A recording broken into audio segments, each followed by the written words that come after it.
Mbote bandeko, oyo nyonso boza kolanda biso à travers le monde entier, totindeli bino mbote na kombo na Yesu Christo, oyo azali nzambe, oyo azali présent, azali vivant, achangeaka te, azali le même hier, aujourd'hui et éternellement.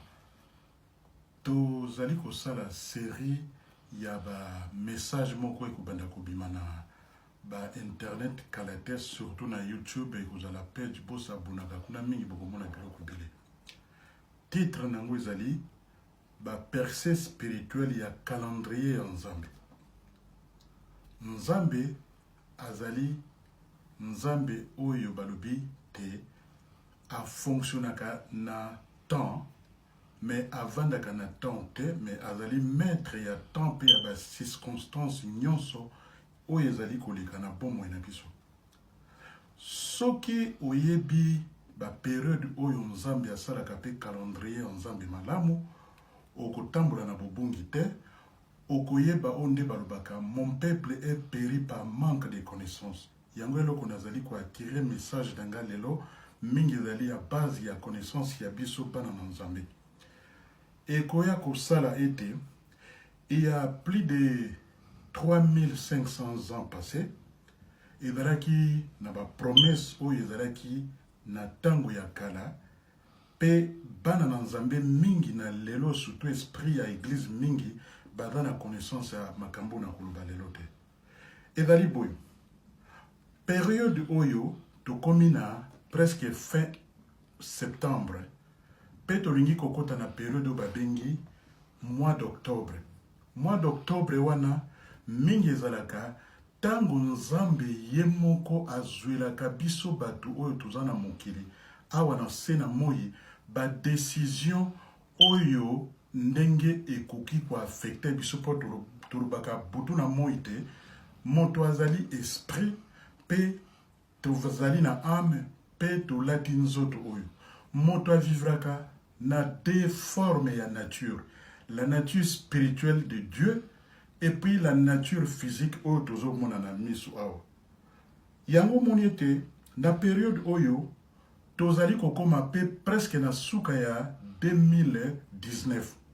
Mais na calendrier ya Nzambe lelo nde année oyo balobi ine mbula esili, mbula pe elingi ebanda. Tokomi na 5780.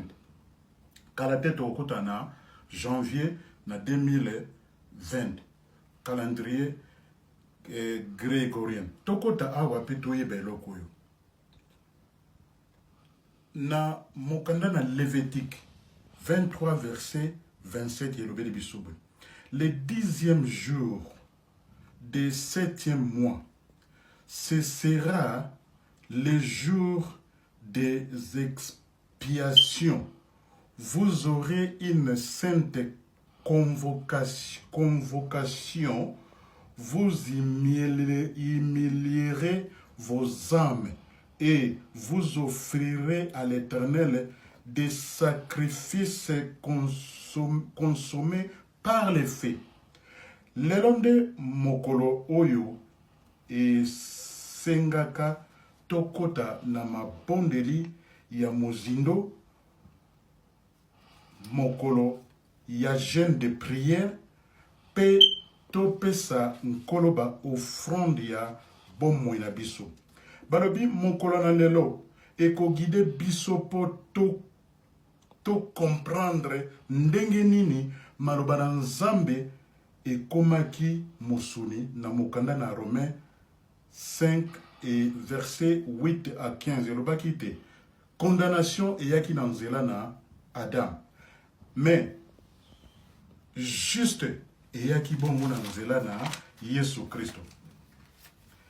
Expiation sur le naturel, surnaturel. Il y a ba bénédiction oyo ekokoma oyo ekomama na mokanda na Joël. Soko tani na mokanda na Joël chapitre 2 na kozala na temps koloba ngo te lokola eza résumé, tokoya komona ndenge nini te. Le jour de l'Éternel ya solo pe konore ye na nzela na repentance ya mozindo na ba vie na biso personnel, pe esengeli to kota bongo na ba prière o babengaka ba prière atomique ekosala ete ya liboso makambo na biso emata plus de 2 fois de plus ezali promesse ya nzambe na saison oyo pe alobi ete abondance financière pona tosalisa babola bato baza babola eya po todenda na mbongo tokozwaka te ezali nde na periode oyo et puis nzambe a restauré vie na biso sociale spirituelle par la foi et nos mesures ya foi oyo toza nango pe promesse ya mine ezali boye nzambe ye moko akosala ete miracle physique na maladie oyo elaki bana na nzambe lokola dépression mentale ezali ruiner communauté na biso sérieusement pe mingi bakosouffrir na eloko babengi émotion toxique oyo ezali kotungisa bomo na biso. 5e promesse ezali boye présence divine ya destinée ya vie na yo na ngai. Présence wana ezali baliwa prématuré baliwa oyo ezanga sens na période oyo ezali nde kokota na mabondeli po ete to annulé oyo nyonso ezali misala na Satan. Pe na période oyo 6e point mapamboli likolo na famille na biso oyebi te famille ezali menacé sérieusement. Mais na période oyo na ngonga oyo esengeli kokota na mabondeli ya makasi pe mapamboli na likolo na famille na biso. Et puis 7e point ezali boye délivrance na malédiction ancestrale parentale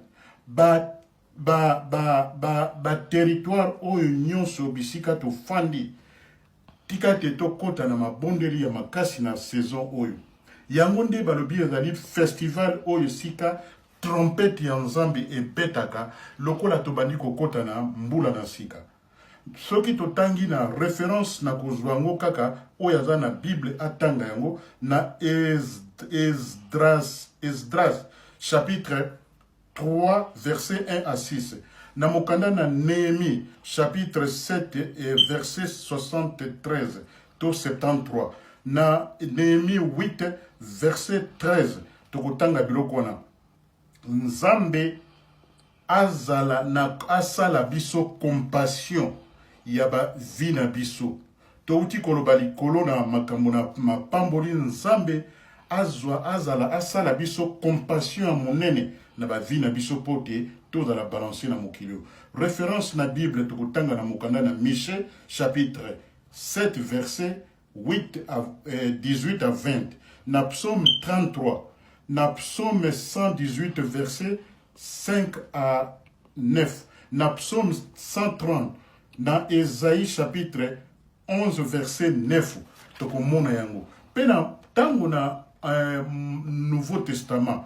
Toyebi Thomas Paul oya komela biso Nouveau Testament mingi. Yepe abandaki ko observer saison nazali koloba awa. Soki totangi na mokanda na Actes des Apôtres verset chapitre 27 verset 9 yepe avandaki kosala pratique oyo.